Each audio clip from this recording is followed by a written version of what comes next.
This tutorial will explain how to interpret the main LED colors, helping you understand the results of your FIP-200. After the capture process, all 5 rating LEDs will blink white once to indicate the start of the analysis process. You may then remove the connector or bulkhead. Once the analysis is complete, your unit will display one of the following 5 ratings. When 5 or 4 LEDs are steadily lit in green, it indicates a pass status, meaning the connector is clean and in good condition. When the 3 LEDs are steadily lit in green, it indicates a pass status, meaning the connector is in good condition, but could use a few more cleanings. When the 2 or 1 LEDs are steadily lit in red, it indicates a fail status. Consider replacing the connector after multiple cleaning attempts.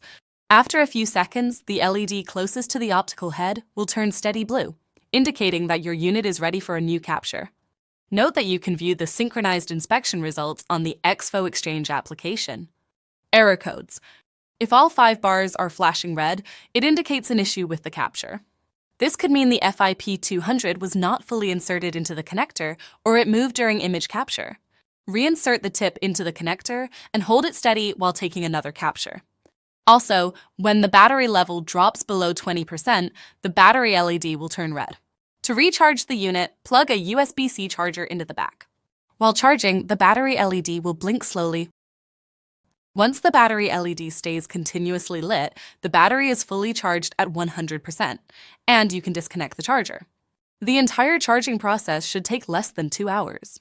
For help, scan the QR code on the unit to access support resources instantly.